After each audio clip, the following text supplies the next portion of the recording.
The Republican members of the Senate Judiciary Committee announced that they had unanimously agreed that there would be no hearings on any Obama nominees to the Supreme Court this year. In a letter to Senate Majority Leader Mitch McConnell, they wrote, quote, "We wish to inform you of our intention to exercise our constitutional authority to withhold consent on any nominee to the Supreme Court submitted by this president to fill Justice Scalia's vacancy. This committee will not hold hearings on any Supreme Court nominee until our next president is sworn in on January 20th, 2017. Now, there are many online and other places who are saying they can't believe that the Republicans are going to push back. And then Gary Bauer recommends that folks put continued pressure on these who are a part of the Judiciary Committee, and they include Senators Charles Grassley, Orrin Hatch, Jeff Sessions, Lindsey Graham, John Cornyn, Mike Lee, Ted Cruz, Jeff Flake, David Vitter, David Perdue, and Tom Tillis. Give me your thoughts on all of this. Yeah, I think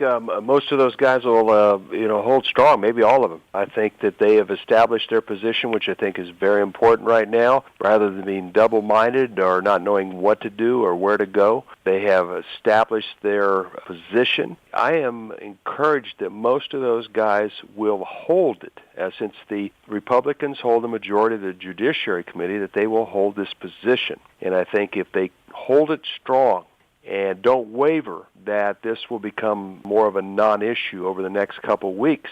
Once Obama makes his nomination, Harry Reid and a few other Democrats will say something. Mm-hmm. But I think these guys have done the right thing, establishing their parameters now. Well, there are three options that could happen. Number one, Republicans can block the nominee. Number two, Republicans can just simply vote down the nominee. And number three, Republicans can compromise with Obama. This is a statement here by the Heritage Foundation. They say, given the Senate Republican leadership's inability to defend anything remotely resembling conservative or Christian principles to prevent it from happening, Christians need to apply pressure now to their senators, even if they think they know how their elected representatives will act. So, again, I think this isn't necessarily a slam dunk. I just can't believe that it is, because they've caved to almost everything here in the last 7 years, and particularly the last 2 years.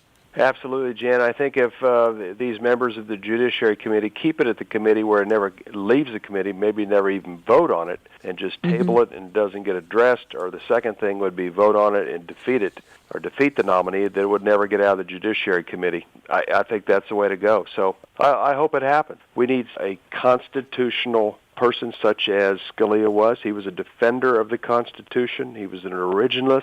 And I think that's exactly what we need in the court, and we need more men like that, or women like that on the court. And obviously it looks like this is going to be pushed on to the next president. What are your White House press colleagues saying about the Scalia situation? Are they sort of suggesting that Republicans are out of line to push back like this? Yeah, I think so. It's when you look at the political landscape, you have the Democratic Party, and you have 85 to 90% of the media that covers news in America, political news for sure. They are very favorable to the Democratic Party. They'll definitely have a role in this. They'll do their name calling. They'll throw shots at people and do what they can to rattle things enough where it makes the Republicans have second thought. But for the most part, they are very favorable to any nominee that would be more compatible with the left liberal part of the Supreme Court. Sure. They would love to see that fifth vote being a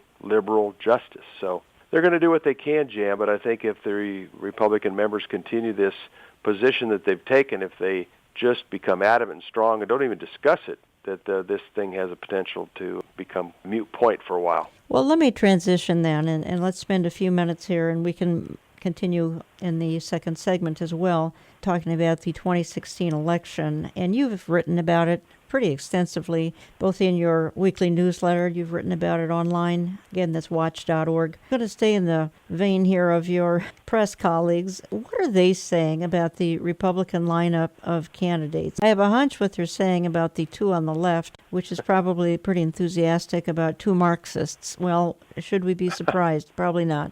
What are they saying about the lineup on the right? I tell you, Donald Trump has changed the dynamics of this election like no other. You'll notice that the photos of Donald Trump in the left-leaning media are not very favorable to him. They use some really odd photos. That's one thing.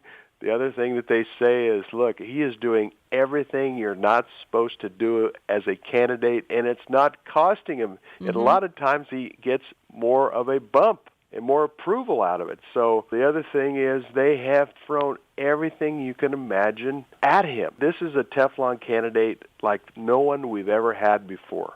And they have tried everything. I mean, hardball, calling him names, on and on, trying to develop and extrapolate these scenarios of him being the president, who he's going to select as justices. Also, an exaggeration of what he said, whether it's immigration, whether it has to do with Muslims. They use generalities to do everything they can to discredit him about immigration, about handling things in the Middle East, about handling the Muslims and the refugee situation. They have done everything they can to attack him, take him down, distort the truth, and it's not working. And I think it just perplexes them because they've always been successful at doing a number on the Republican presidential candidates. You write in Call Campaign 2016, the most bizarre ever, and will be getting even more so before it's over. And then you say, and this is so true, Trump represents angry Americans, and that is millions of people. However, he has the potential to be an extremely dangerous and unpredictable president if elected. Words reveal one's heart. So you're clearly not endorsing Donald Trump.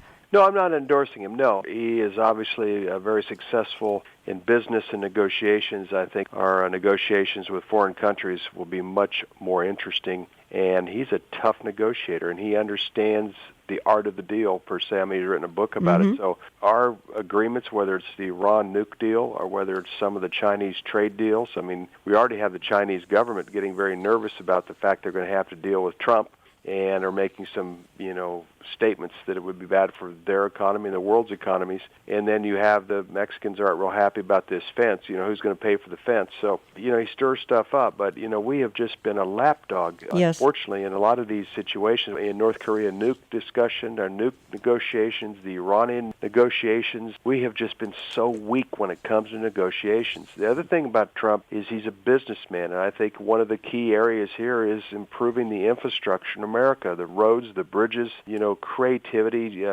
changing the tax system, bringing jobs back to America. Talked about that. The big challenge of that is the cheap labor that corporations are able to get all over the world that they can't compete here in America. I mean, we just can't have those kind of wages. But there's other things that we can do to kind of level the playing field. I mean, we have a $400 billion annual trade deficit with China. This is killing us and really hurting us as a country. So those are positives. And then he says he likes Thomas, and he wants someone like Scalia Justice and Alito. So, we're hopeful that he would do things like that. There's an unpredictability to him that can make one nervous. But at the same time, he has a lot of gifts, talents, and abilities.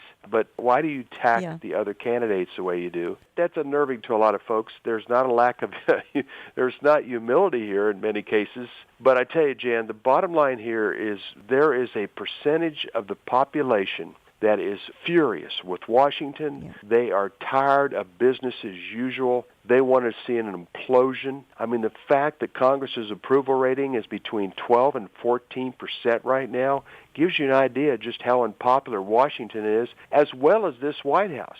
So they believe that Trump is the only candidate capable of changing things as they are and as they have been here in Washington.